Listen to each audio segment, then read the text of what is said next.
This is Dr. Teo Wan Lin, and welcome to my podcast, Dermatologist Talks Science of Beauty. Today's episode is going to be about sonic cleansing, as well as the effects of airborne pollution on skin.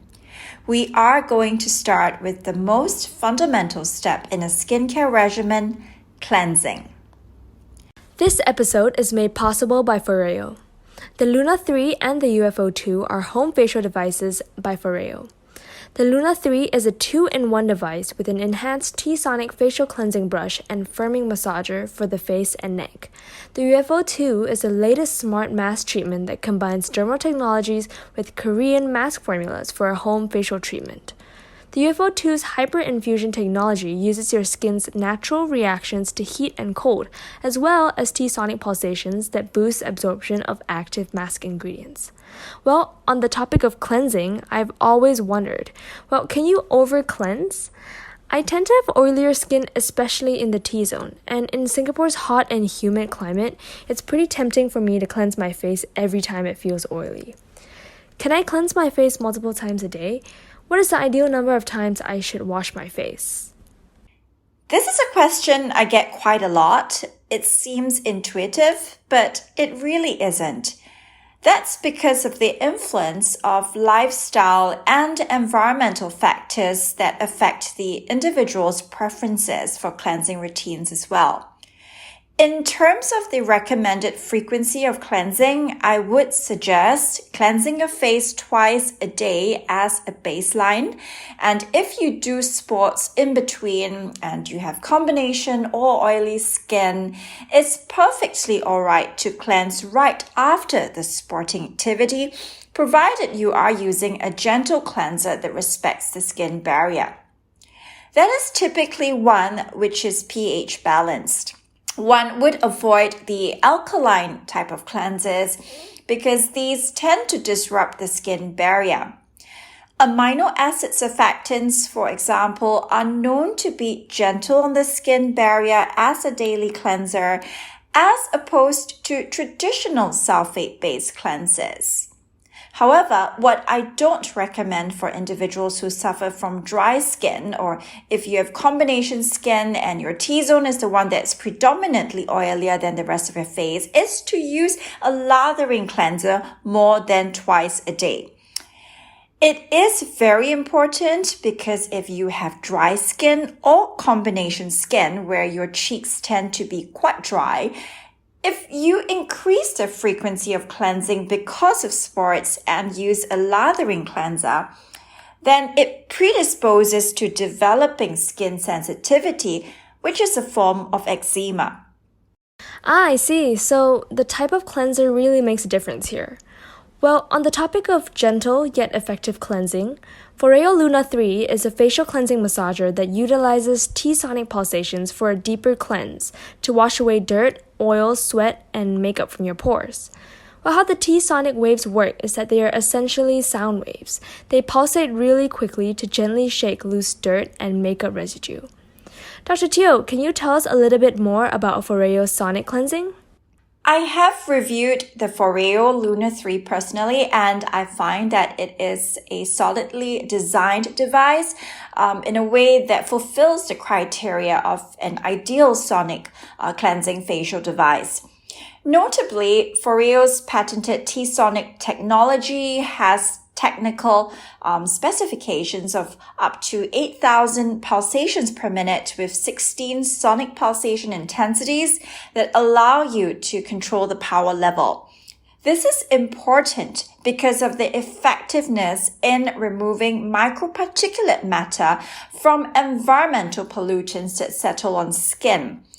The silicone brush heads are extremely soft and gentle on skin, an important criteria of an ideal sonic cleansing device to minimize skin sensitivity.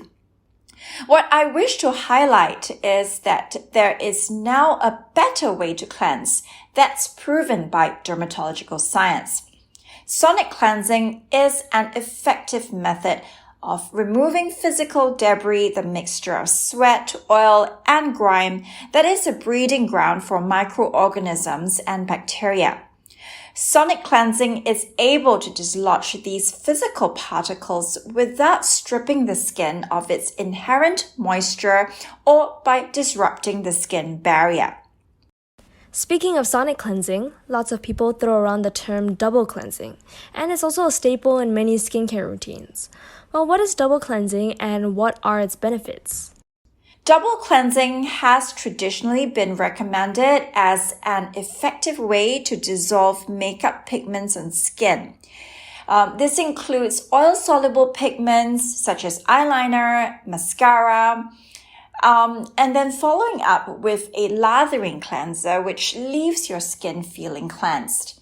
The problem with double cleansing alone is that it may not physically dislodge all the particles that are on your skin. We do know that there is evidence that pollutants which settle on your skin from the environmental exposures do alter the skin microbiome, what we call the microbiome signature, as well as affect the entire skin aging process known as the skin exposome concept. You mentioned before that the type of cleanser we use matters when it comes to determining how frequently we should cleanse our face. Can you explain what the different types of cleansers are and which ones we should be using? Back to the question of how to manage if you need to cleanse your face more than twice a day. For the additional cleansing steps, I feel that it is important to use one that is ultra gentle. It's really important to understand that the process of cleansing isn't about leaving your skin feeling squeaky clean, but rather allowing the cleansing solutions to emulsify the residual debris, pigments, oil in order for it to be physically removed with running water. It's also about restoration of the skin microbiome. This is opposed to the idea of washing your dishes clean. So, if you imagine you want to ensure there are zero particles, zero germs on it, that's not the way facial cleansing works. Emulsifying cleansers can help to dissolve the pigments, debris, without stripping the skin barrier dry, as opposed to a lathering cleanser. Emulsifying cleansers tend to be oil-based. Micellar formulas can also fulfill this function, except that it can still be drying for individuals with very sensitive skin. Now, it's also important that the process of cleansing doesn't damage the skin barrier, which means it should leave a humectant or a moisturizing layer on skin. Amino acid cleansers are much gentler than traditional sulfate-based cleansers as they have a lower pH, which maintains a healthy skin barrier. For example, the Foreo's microfoam cleanser is an amino acid-based cleanser which respects the skin barrier. Well, actually, the Foreo microfoam cleanser ticks all the boxes for a gentle cleanser. It can be used in combination with the Luna 3 to help massage the formula into the skin. Moving on, the term anti-pollution has been popular in skincare recently. We know the dangerous pollution can bring to our health, especially our lungs, but can it also affect our skin? Can you tell us more about the effects of pollution on our skin? The effects of air pollution on skin have recently gained interest in the dermatology community.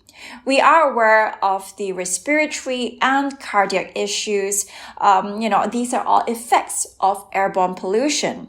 But its effect on skin has only recently been described by researchers. The key thing here is that we need to understand that there are certain biochemical, biophysical effects of airborne pollutants, both indoors and outdoors. These will impact skin metabolism, inflammatory processes, oxidative stresses, which means that the skin is going to be less able to respond to the free radical damage that occurs on a daily basis due to either environmental factors or from biological aging itself.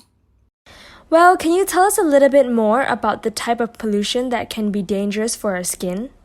For example, I've heard that tobacco smoke can really affect the quality and condition of our skin. Tell us more about the scientific evidence behind this. Polyaromatic hydrocarbons, ground-level ozone. Now, these are well-described outdoor pollutants, and its effects on skin have been researched. Primarily, the issue here is that pollutant levels will be proportionately delivered to your skin, and these will activate cell metabolism and inflammatory processes. In certain cellular studies performed on human epidermal keratinocytes that have been exposed to environmental ozone, it was actually found that it activated certain cytochrome genes. This phenomenon was similarly observed when an individual was exposed to tobacco smoke. What we observe also is that this results in the production of free radicals, also known as reactive oxygen species, involved in oxidative stress processes. One must also bear in mind that there are certain interactions between the airborne pollutants and ultraviolet light. All these directly correlate to the level of antioxidants present in your skin. For example, after exposure to ozone, there has been a reduction in vitamin C and E levels observed in the upper epidermis, which is the top layer of skin in mouse models. And similar findings have also reported it in humans when tests are done over the forearm area. So, what exactly does pollution do to our skin? Does it age it? What is the scientific evidence behind that? The acceleration of skin aging is also of concern here. What we do know is that the risks of acquiring sunspots, also known as lentigo, were actually higher after exposure to PM 2.5 particulate matter. Furthermore, skin aging analysis was also done in relation to indoor pollution in a Chinese study, whereby the group that used solid fuels in an indoor environment actually had an increased risk of causing skin wrinkles and increased wrinkles, especially over the back of your hands. There were also other signs of skin aging observed, such as increased laxity of the eyelids and the cheeks. Additionally, one must not forget that the skin microbiome, being of great interest these days in the skincare and cosmeceutical research industry, is also affected by exposure to airborne pollutants. A study done in Germany found that there was a difference in the microflora present on skin that was exposed to ozone versus skin that wasn't exposed to this airborne pollutant. What we found was that there was a decrease in the almost, by half in the skin microflora in the group that was exposed to the airborne pollutants. This was described in the paper. However, in terms of how to interpret this data, it is probably still fairly uncertain how this translates into the effects that these traffic-related pollutants have on the skin microbiome. Well, how about if I have acne-prone, oily skin? How does pollution affect that? Another interesting aspect that we should consider is the effect of pollution on acne and excess production of oil, also known as hyperseborrhea. The studies so far have determined that the impact of pollution can directly increase the breakouts of acne and is attributed to the skin exposome concept as one of the factors involved in skin aging. Well, in the similar vein, can pollution aggravate skin conditions like eczema?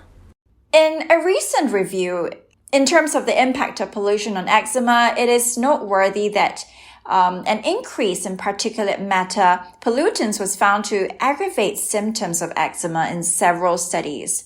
So I think it's important to understand that, we have this body of evidence now, which demonstrates growing evidence of the interactions that pollutants have with skin. Our understanding of how pollutants, how they may activate skin metabolism and inflammation, this has also contributed to our attempts to treat this this sort of pollution-related damage with anti-pollution skincare. It's important to then process how all these interventions directly impact the cellular pathways in order to counteract the effects of air pollution.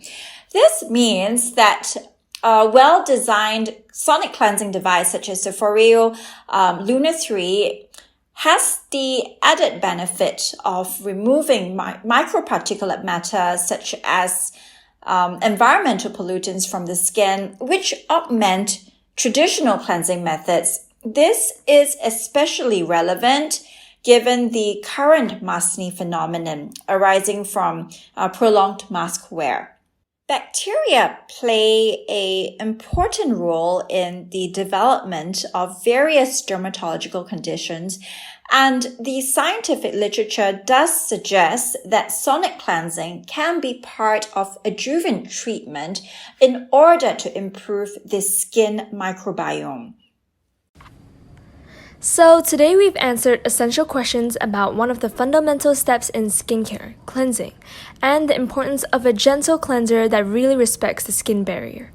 We've also learned about the benefits of adding sonic cleansing to your cleansing skincare regimen and how it has the added benefit of functioning as an anti-pollution skincare intervention by removing the microparticulate 2.5 matter from the surface of your skin.